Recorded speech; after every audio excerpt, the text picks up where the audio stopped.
Meus irmãos, nós hoje começamos uma nova série de sermões.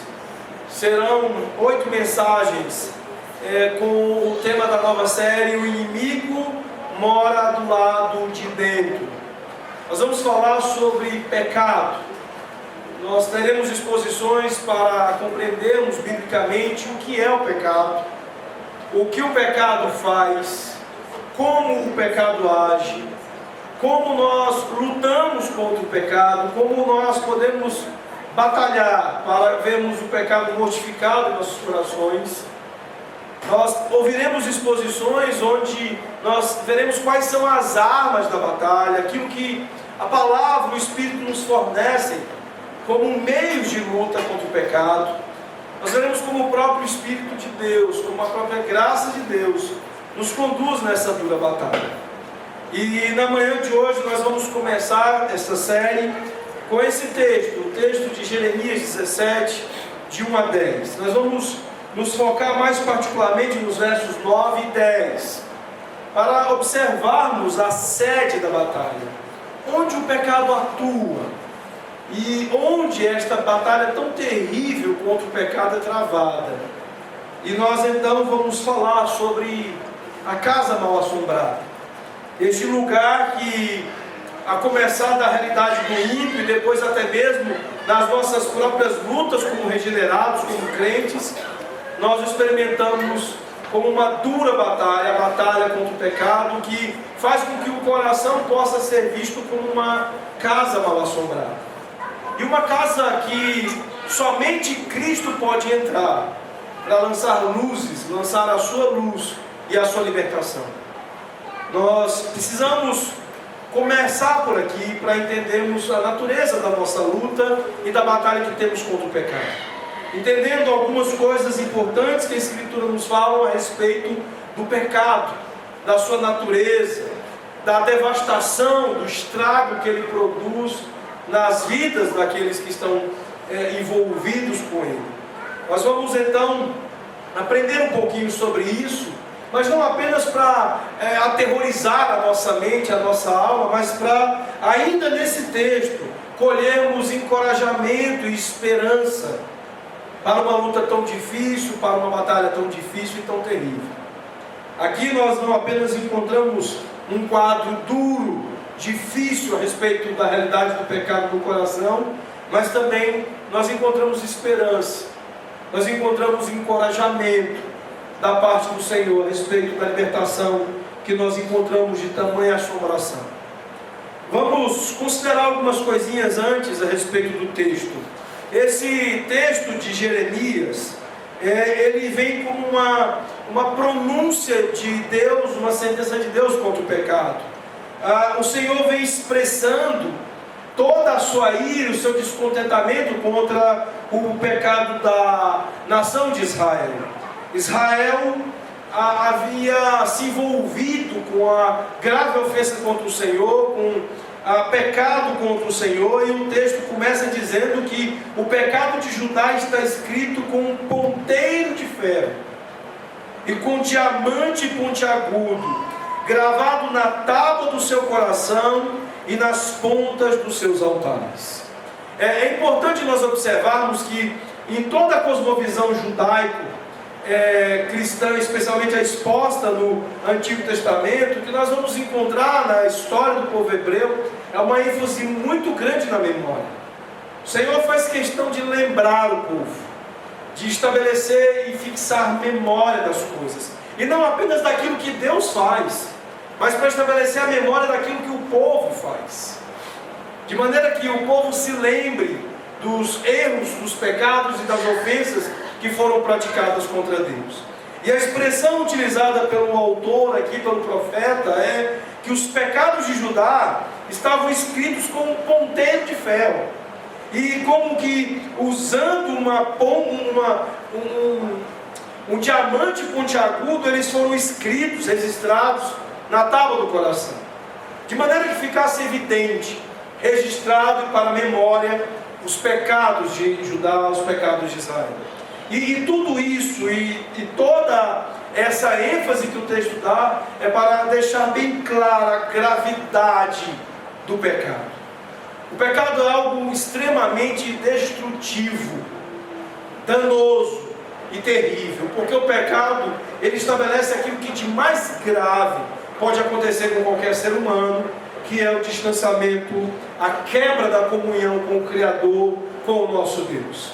Portanto, o texto começa chamando a atenção para o fato de que a memória a respeito do pecado é algo que Deus faz questão de estabelecer para afirmar a sua gravidade, a sua terrível gravidade. E o capítulo 17, ele soa como uma resposta a uma pergunta que nós encontramos no capítulo 16, verso 10, quando o texto diz: quando anunciares a este povo todas estas palavras, e eles te disserem: por que nos ameaça o Senhor com todo este grande mal? Qual é a nossa iniquidade? Qual é o nosso pecado que cometemos contra o Senhor, nosso Deus? Se vocês se lembrarem de quando nós fizemos exposição de Malaquias aqui, vocês vão se lembrar o quanto a ironia e o cinismo dessa pergunta do verso 10 do capítulo 16 é semelhante à maneira como também Judá reagiu à pronúncia, à sentença do julgamento do Senhor lá dado pelo profeta Malaquias. Que pecado! Que pecado nós cometemos? Por que o Senhor está se indignando tanto? E então o texto diz que este pecado, justamente por conta do cinismo, justamente por conta da capacidade de agir ironicamente, em desfaçatez, o povo de Israel teve o seu pecado, tem o seu pecado registrado como um ponteiro de ferro, como um diamante pontiagudo teve os seus pecados registrados, anotados, escritos na tábua do seu coração. Para que se lembrem, vocês pecaram, e para que se lembrem que o pecado é coisa terrível, é algo grave. E é exatamente por isso que nós estamos nos ocupando de fazer uma série, mais uma vez, para falar sobre pecado, para falar sobre santificação, sobre mortificação do pecado. O grande puritano John Owen, ele dizia que ou você mata o pecado, ou ele te mata. Nós citamos na semana passada, na conclusão da exposição de Romanos, a frase de J.C. Ryle, quando ele disse que com 3 coisas nós não devemos brincar jamais: com um pouco de veneno, com um pouco de falsa doutrina e com um pouco de pecado. Por quê? Porque o pecado é coisa terrível. O pecado, ele traz ruína e ele traz tragédia à vida do ser humano. E por isso mesmo, meus irmãos, nós devemos nos ocupar em aprender, em ouvir e sermos não apenas confrontados, mas encorajados pela palavra do Senhor na luta contra o pecado.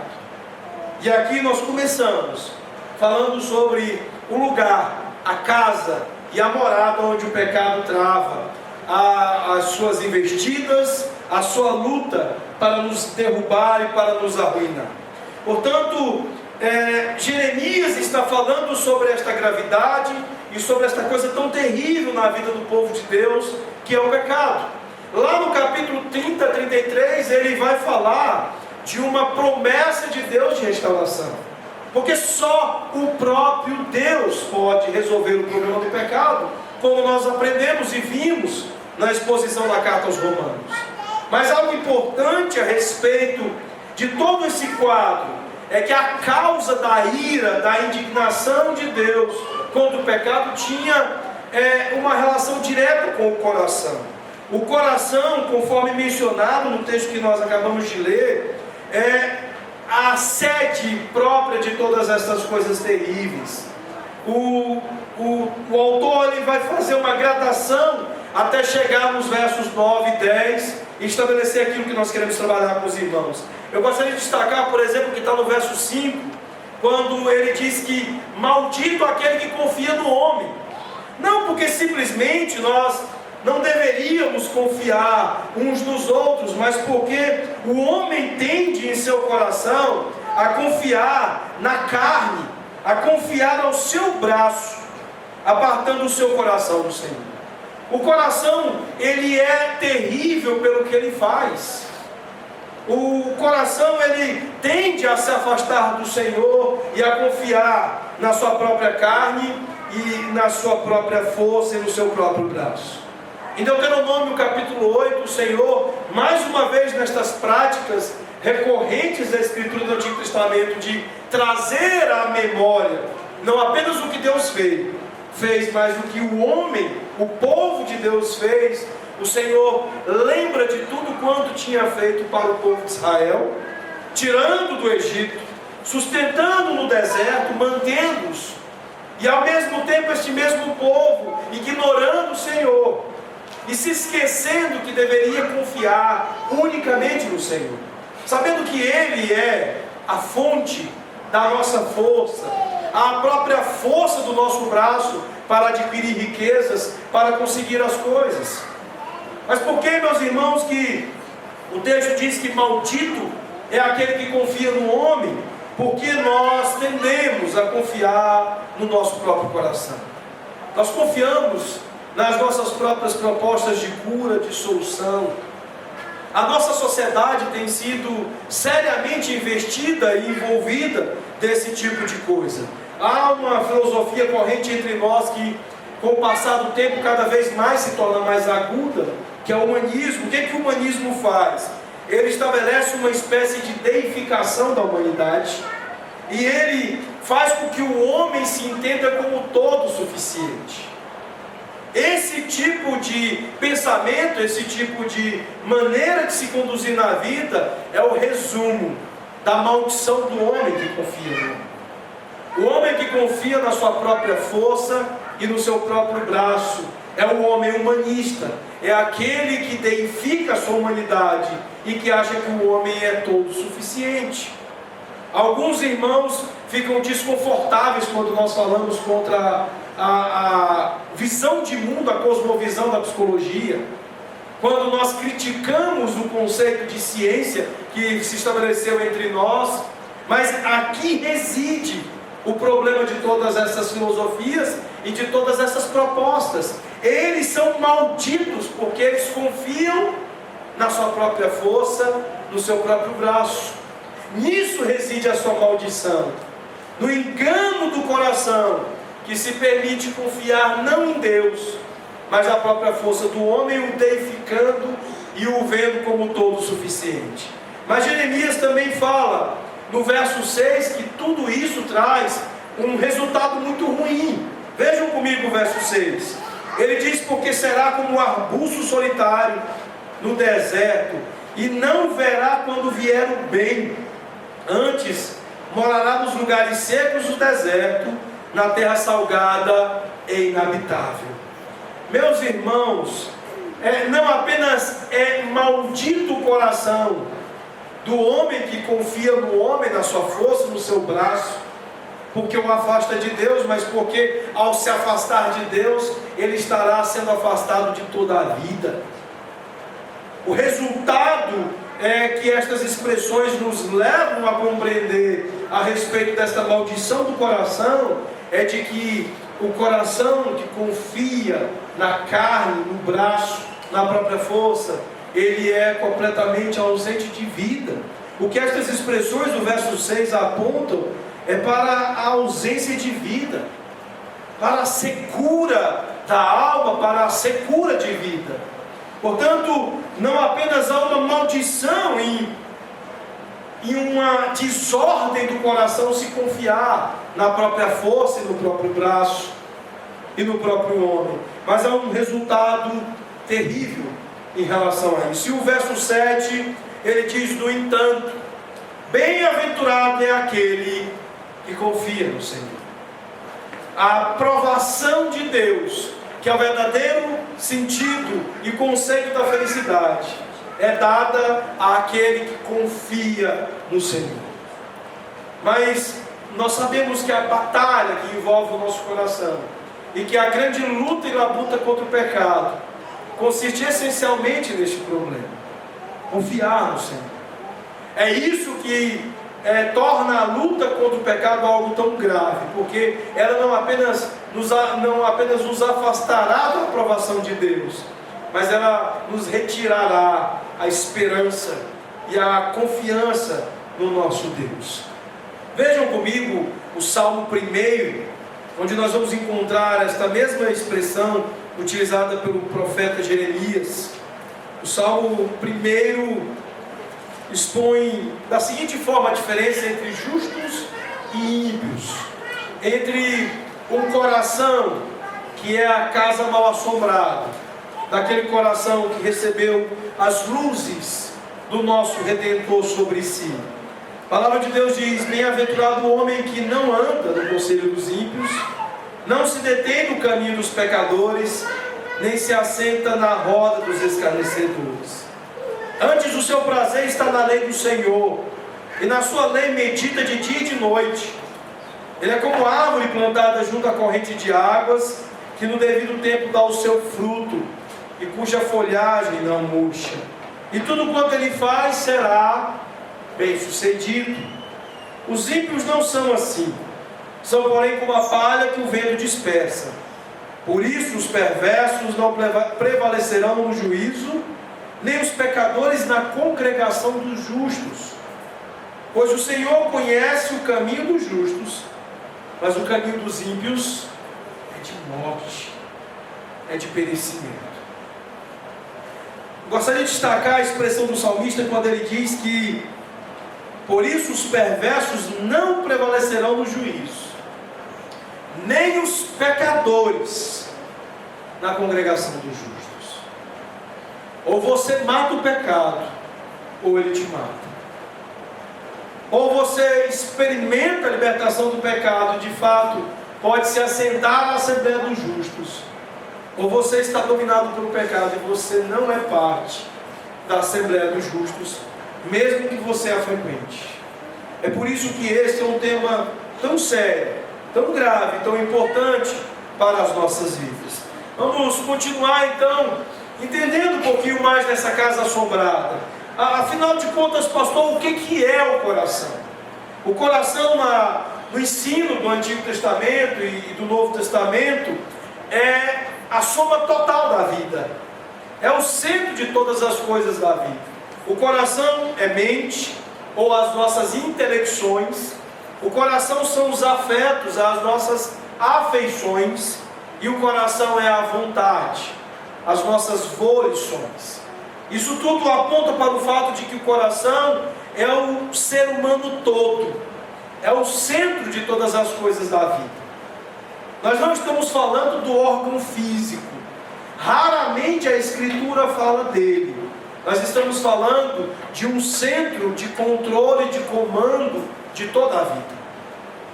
O coração, como diz o texto em Provérbios 4:23, é a fonte de onde procedem todas as coisas da vida. A palavra de Deus diz que a boca fala do que está cheio o coração. E o salmista dizia que ele guardava no coração a tua palavra para não pecar contra ti, porque ele é o centro de todos os impulsos intelectuais, afetivos e de vontade da alma toda, da vida toda. Portanto, é por isso que esta casa é tão importante, porque o que fará de você uma casa mal assombrada é o seu coração. Eu gosto muito de assistir filmes de zumbis. Eu sei que alguns talvez não gostem, mas eu acompanho a série The Walking Dead desde que ela começou. E é interessante nós observarmos a Escritura quanto ao que ela fala, ao que ela diz sobre o ser humano, sobre a humanidade. Nós temos uma tendência a ler e ver as coisas, não da maneira como a Bíblia nos ensina, mas da maneira como os nossos olhos podem ver. E nós vamos ao shopping, nós vamos a muitos lugares, à praia, e costumamos olhar, nossa, que pessoas mais lindas, nossa, como eles são bonitos, e olhamos para os ímpios, para os perversos, para aqueles que são inimigos de Deus, e nós os chamamos de lindos, enquanto a palavra de Deus diz que eles são como os errantes, como os The Walking Dead. Esta casa mal assombrada, este coração tomado por perversidade e engano, é aquilo que a Escritura está dizendo, está nos ensinando a respeito daqueles que são os ímpios, e que muitas vezes nós os encantamos, nós invejamos e nós desejamos a sua vida. O salmista diz que eles não prevalecerão no dia do juízo, e que os pecadores não terão lugar na Assembleia dos Santos.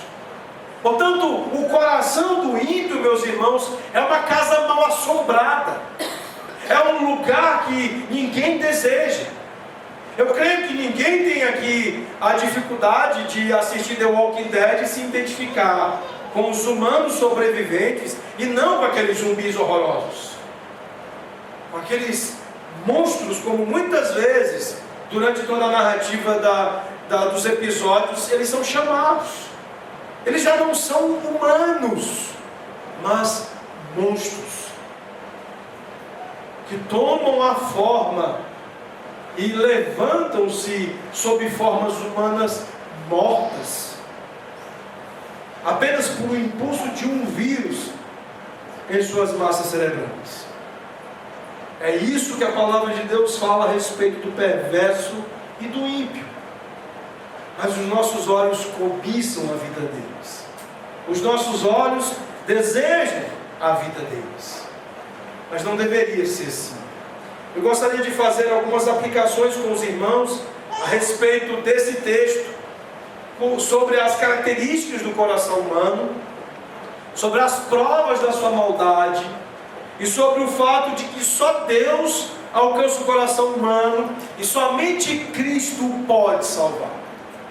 Essas são três coisas importantíssimas de nós colhermos, de nós aprendermos da palavra de Jeremias para lidarmos com o nosso coração. Em primeiro lugar, sobre a natureza do coração humano. De acordo com o Antigo Testamento, a expressão utilizada por ele é lebab. Essa expressão lebab aponta para o significado de que coração é o centro da vida física, mental e espiritual do homem. Isso é diferente de cardia no grego, que é o sentido físico do órgão físico chamado coração. Portanto, lebab, ou coração no hebraico, tem um sentido distante do órgão físico do nosso corpo humano. Ele aponta para esse centro da vida física, mental e espiritual do homem. Esse conceito do hebraico aponta para um homem todo, no sentido de que todos os atributos e a soma de todos esses atributos é que constituem o coração. Em tempos modernos, o coração governa caráter, personalidade, vontade e mente de uma pessoa. Por que a Escritura é tão importante quando nós queremos lidar com o coração? Porque, como nós já estabelecemos até aqui, a perversidade e o engano irão comprometer o entendimento do ímpio a respeito de personalidade, caráter, vontade e mente. O primeiro e maior mandamento é: amarás ao Senhor teu Deus com tudo, com toda a tua força, com toda a tua mente, com todas as tuas energias, com todo o teu ser. A ideia contida no primeiro mandamento já é de que o coração é o somatório de todas as coisas do ser. E precisamente por isso é muito importante nós entendermos o que é coração, que é um mandamento de nós usarmos plenamente, completamente, para adorarmos e amarmos o nosso Deus, ou amarmos e adorarmos o nosso Deus. O Novo Testamento ele segue a mesmíssima linha do Antigo Testamento em referência ao coração humano, de maneira que a palavra coração também refere-se à totalidade do ser. É mais comumente usada para se referir ao corpo físico, mas as referências ao corpo físico como o centro da vida física, como o centro do todo do ser humano. Comer e beber é dito para fortalecer o coração.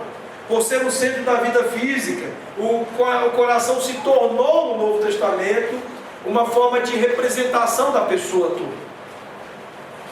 O que Jeremias nos diz sobre esse coração, ou sobre esse centro da vida física, espiritual, mental e emocional? Ele diz que enganoso é o coração, mais do que todas as coisas, e desesperadamente corrupto. E quem o conhecerá? Do que Jeremias está nos falando aqui, meus irmãos? Primeiro, que ele está dizendo que existem duas propriedades para o coração. O coração é enganoso e o coração é perverso. O perverso, nós entendemos que ele padece de uma doença incurável. A expressão anash no hebraico para perverso aponta para a doença própria dos ímpios. É como se fosse aquela doença de The Walking Dead. Se você conhece a série, você sabe que não há cura para os errantes.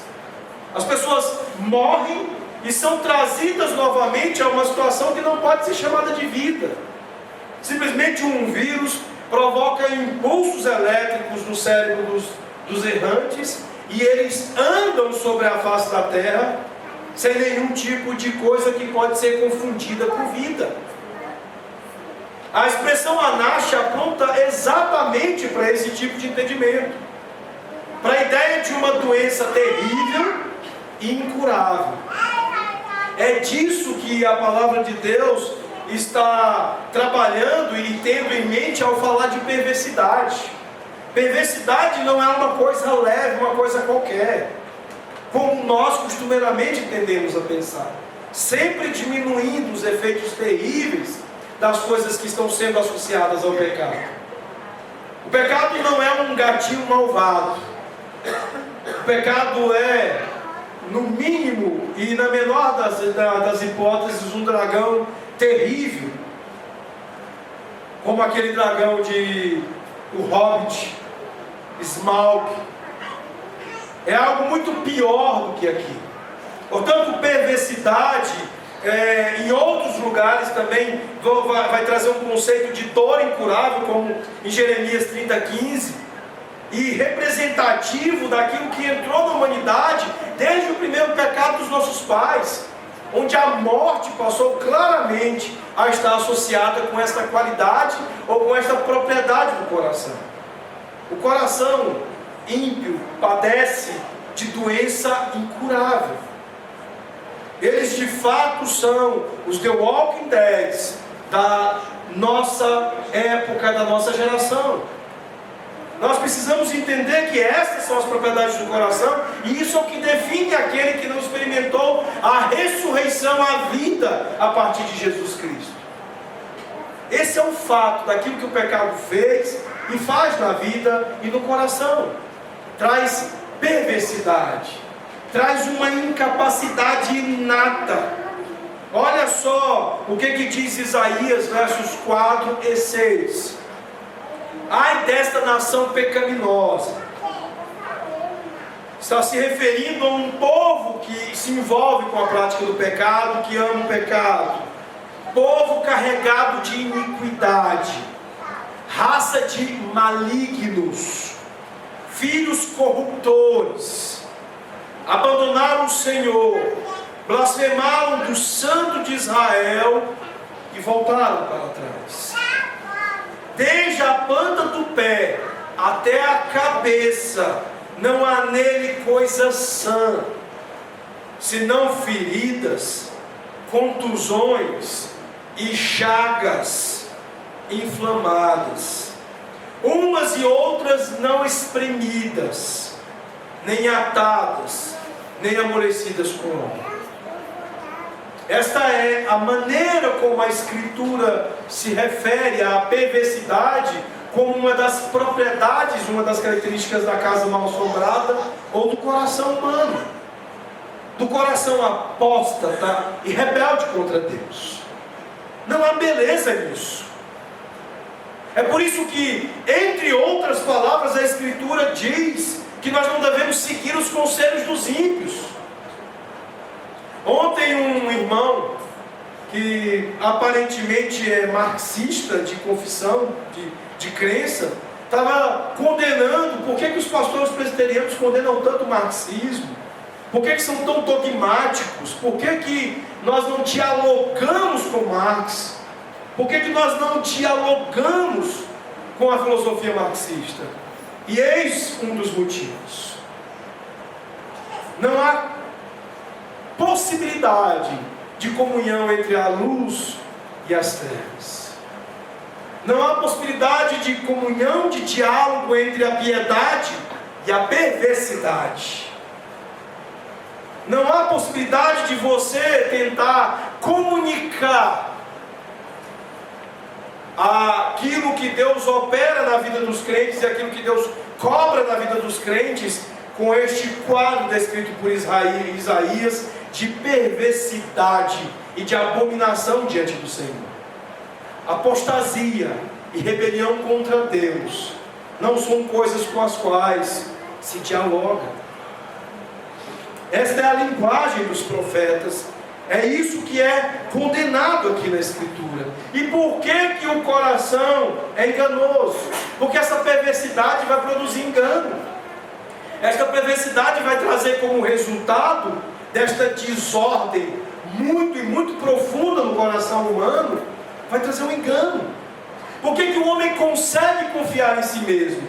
Porque a sua perversidade o impede de fazer uma leitura correta e adequada daquilo que ele é. Vocês conseguem imaginar um The Walking Dead, um errante fazendo um juízo adequado do que ele é? Você acha que ele para, senta e consegue refletir a respeito da sua própria vida? Nossa, eu tenho desejado comer demais carne humana. Você acha que isso é possível? Meus irmãos, o coração é enganoso e ele é incapaz de fazer qualquer tipo de juízo racional pela simples perversidade do seu próprio coração. A perversidade o conduz irremediavelmente ao engano. Nós, com isso, queremos dizer e concluímos que a única coisa que é possível ao coração perverso é falhar em seus próprios juízos, é fraudar os seus próprios entendimentos todos a respeito da vida humana. Vejam o que um irmão do passado disse sobre isso, sobre o coração e a sua enganosidade.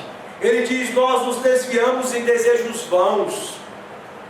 Ele nos empurra em direção a esforços inúteis, ou para as débeis tentativas de uma das forças doentes para executar ações que exigem vigor e saúde.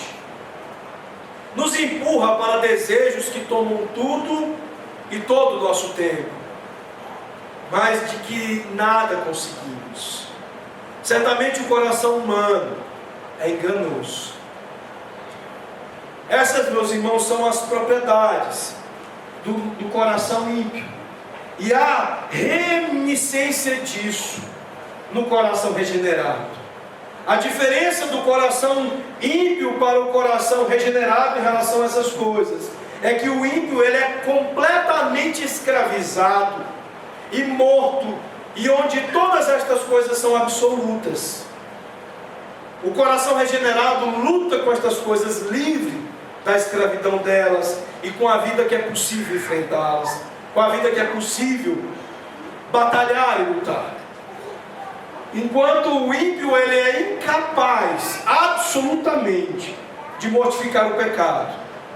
A diferença é que a vida que nos foi implantada nos concede não apenas a possibilidade, mas nos concede o dever de lutar contra o pecado, de lutar contra qualquer tipo de imposição da perversidade aos nossos corações, e de lutar contra qualquer tipo de esforços dessa perversidade produzir engano em nossos corações. E essa coisa de que Jeremias está falando aqui envolve ainda o mal que a perversidade e o engano produzem. Esse mal nós podemos resumir ao conceito de insensibilidade espiritual. A revelação natural nos traz o conhecimento de que o nosso Deus Criador é bom, é perfeito. Ele criou os céus, os mares, toda a terra. O que nós vemos de vegetação, do verde, das coisas belas da natureza que nós podemos contemplar, anunciam as perfeições de Deus e a glória dele como Criador. As coisas todas e os dons todos nos revelam naturalmente a glória de Deus. Mas por que o homem não reconhece a Deus?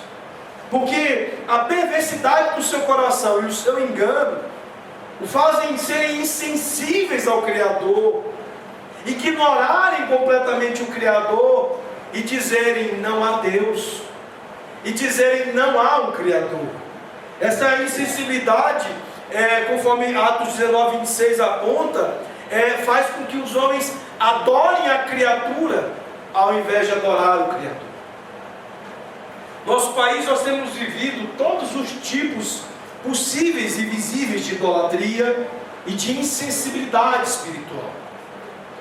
As pessoas estão adorando o Estado, adorando o governo, por causa de uma bolsa isso, bolsa aquilo.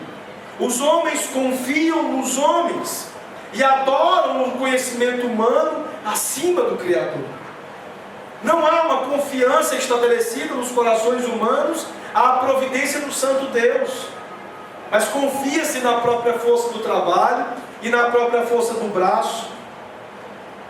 E essa expressão é fruto da perversidade do engano do coração. O coração perverso, enganoso, faz com que o homem se torne insensível ao Criador e adore a criatura ao invés de adorar o Criador. O registro histórico da humanidade aponta para esta prática terrível da idolatria que revela apostasia e rebelião contra Deus.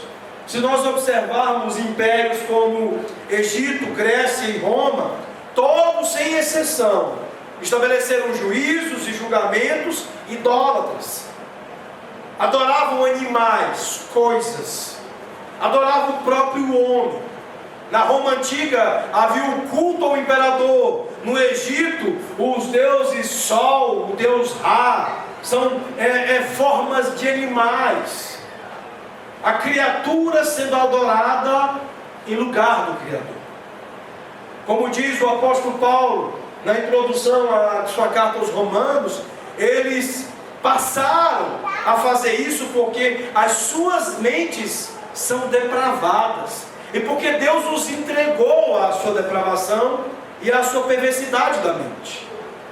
E portanto, levados ao engano do coração, eles são insensíveis ao Criador e eles são incapazes de adorar o Criador, adorando a criatura.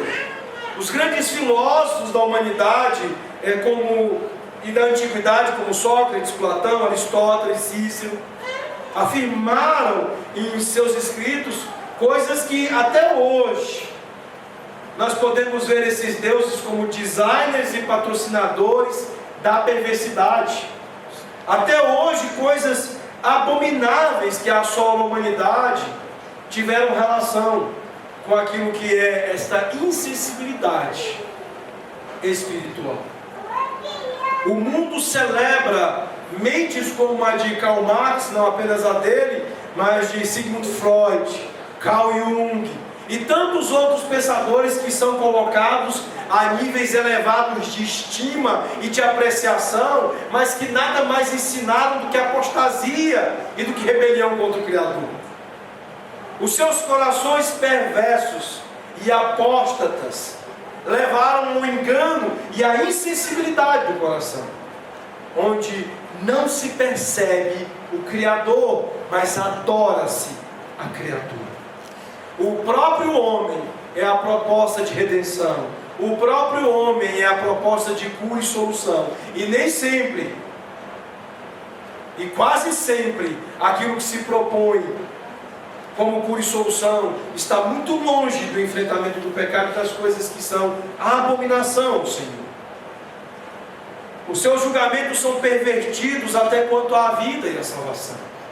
O Senhor Jesus disse aos seus discípulos que a sua mensagem seria rejeitada.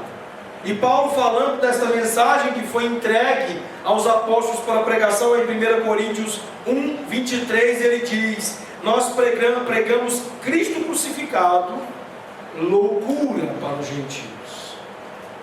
Até mesmo o Evangelho de Deus A proposta de Deus para a resolução da perversidade é chamada por estes ímpios de loucura.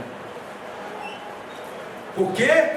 Porque sanidade para um coração enganoso é marxismo, é psicanálise, é toda a proposta humanista do existencialismo, é niilismo, é ateísmo.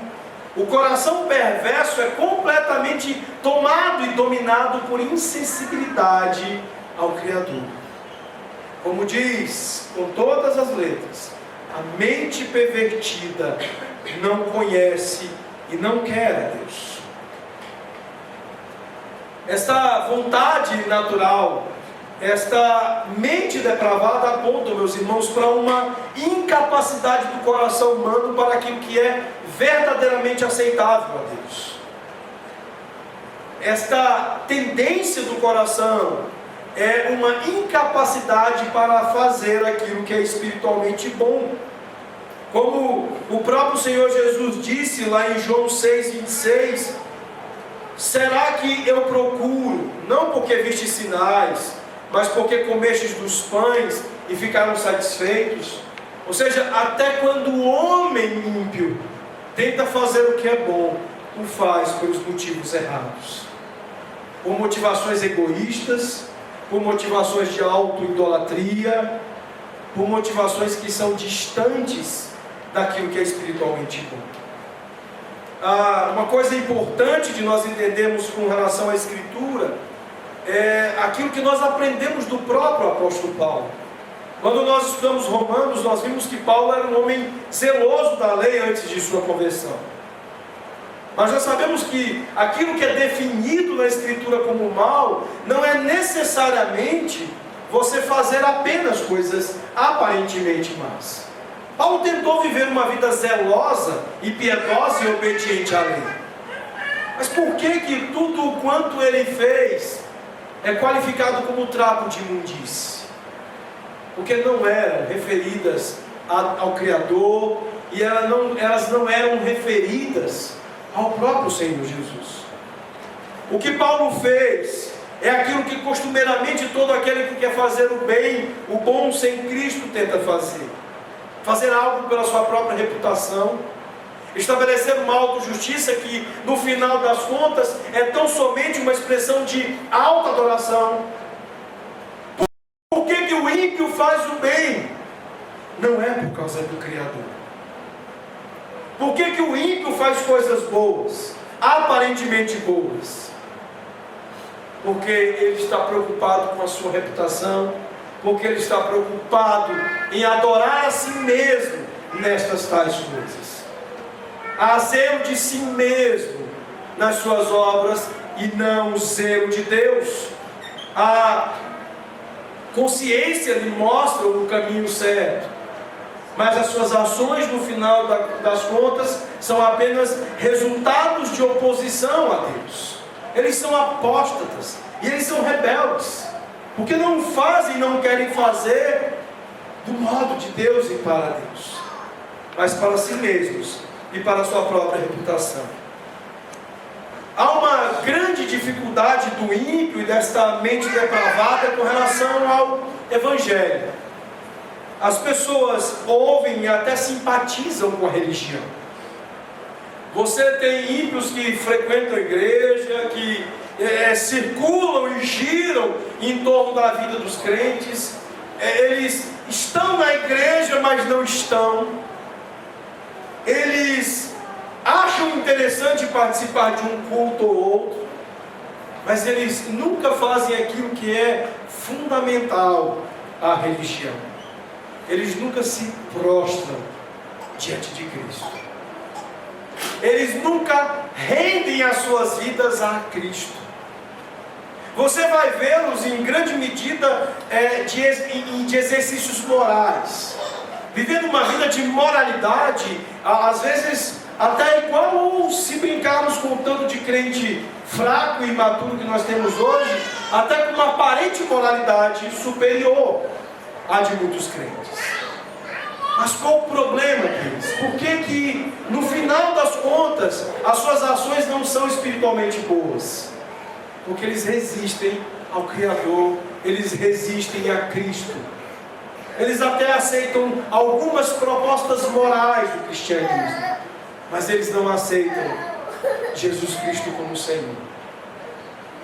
Há uma grande e terrível confusão entre muitos do evangelicalismo moderno, de achar que a proposta de cura e solução do coração, a proposta de redenção do coração, é de Cristo se oferecendo como Salvador, mas não como Senhor.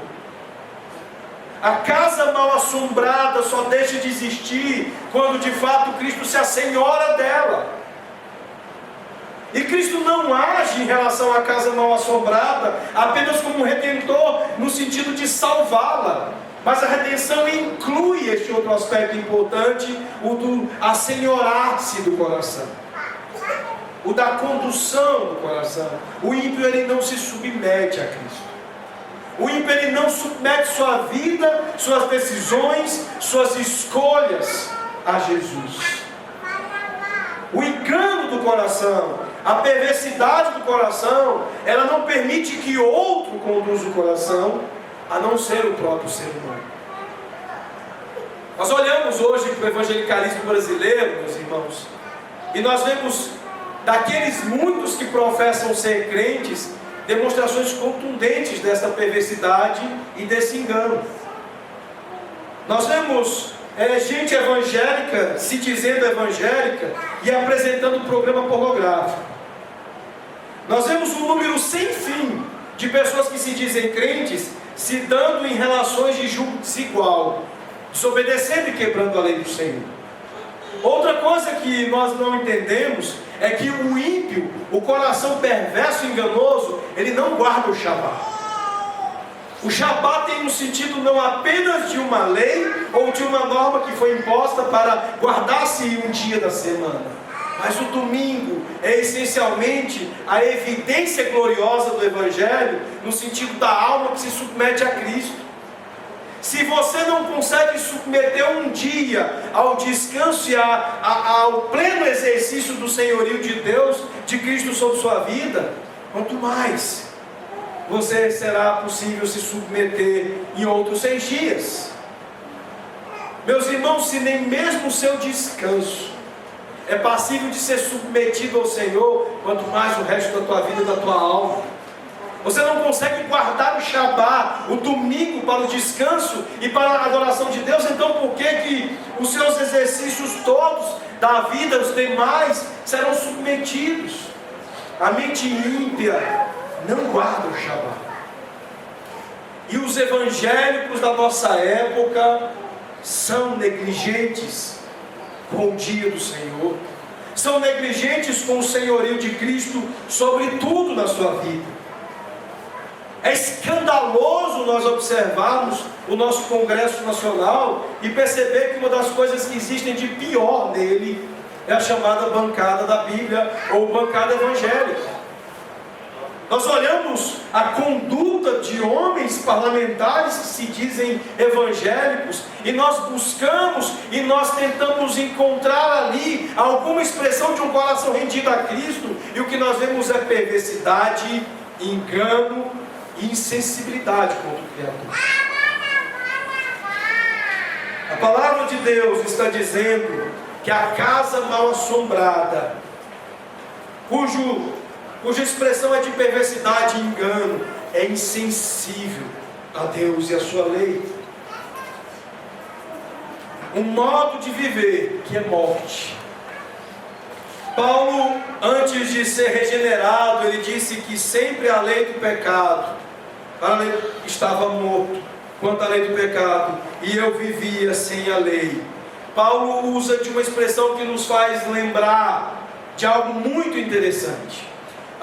Vocês já viram o peixe tentando buscar a terra?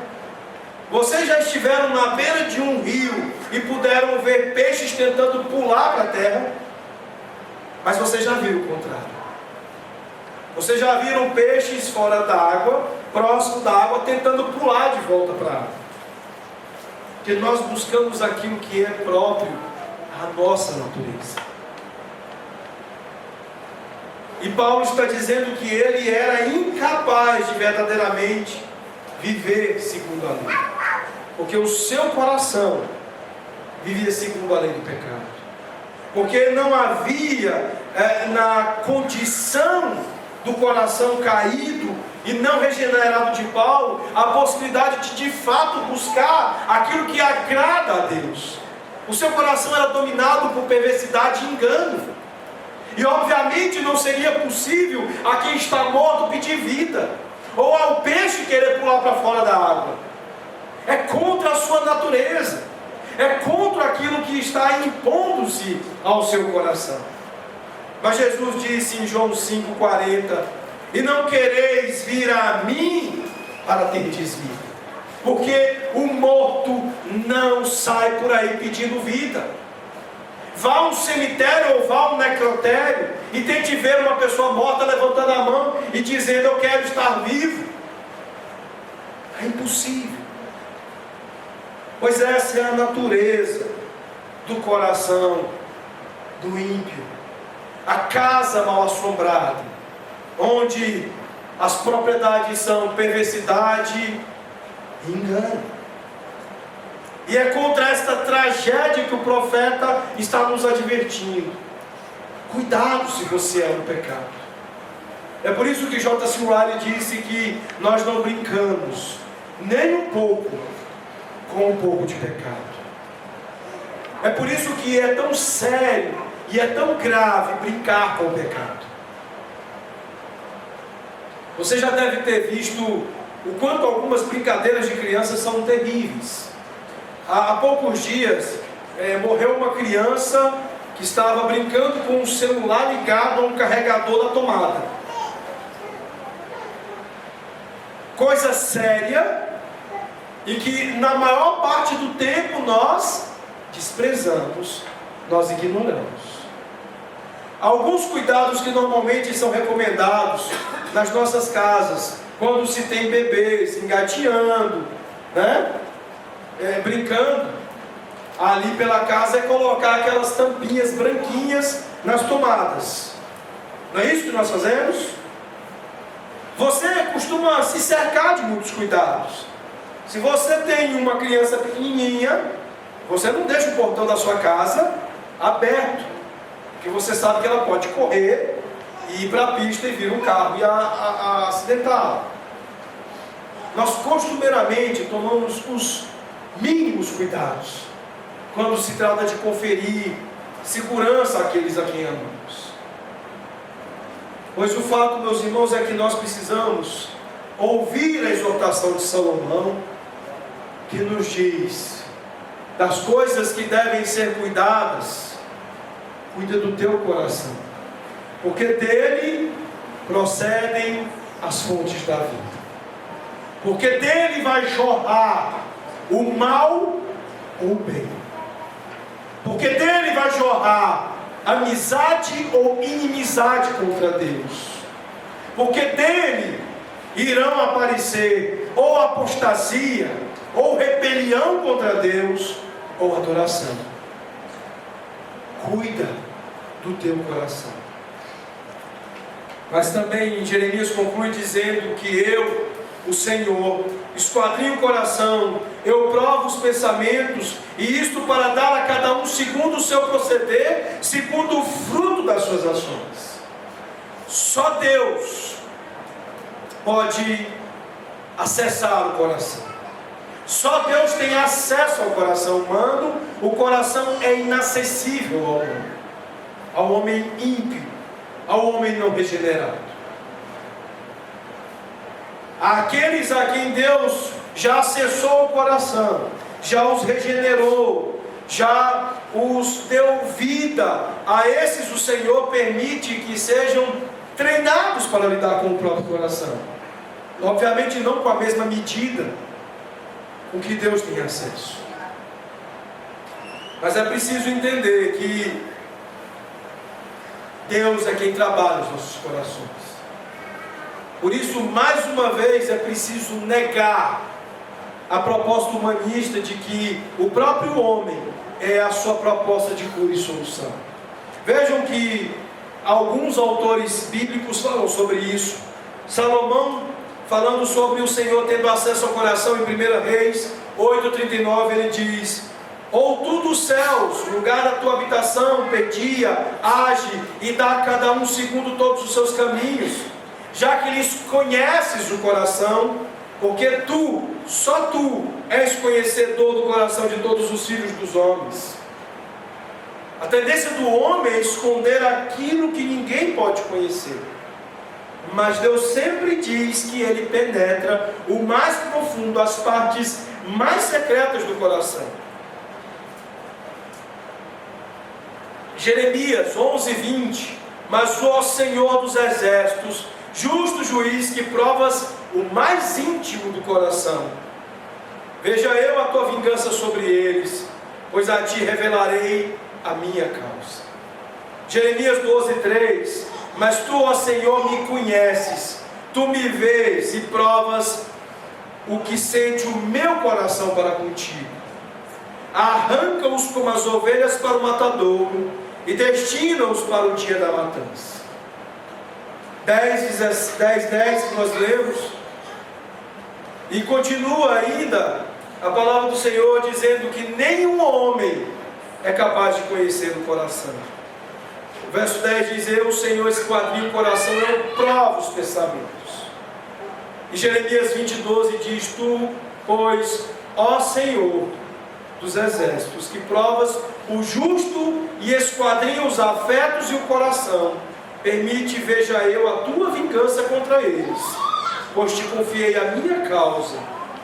E todo o Salmo 139, 1 Crônicas 28:9, 2 Crônicas 6:30, todo o texto da palavra do Senhor nos diz que só Deus tem acesso ao coração.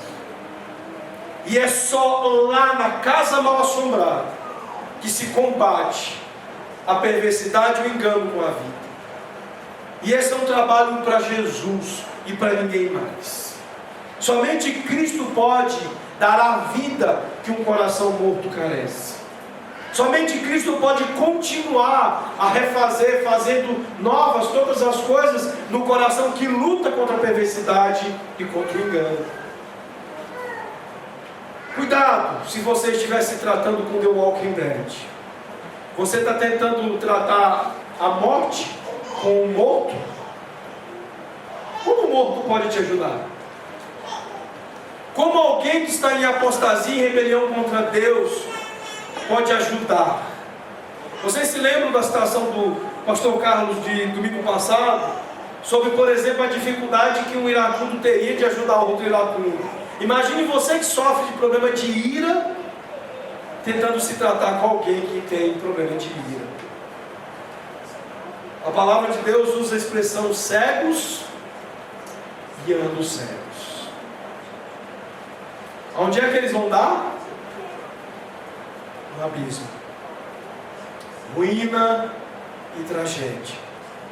Que Deus guarde os nossos corações e que Ele tire todo o assombro da casa, que Ele lance luz, vida sobre os nossos corações.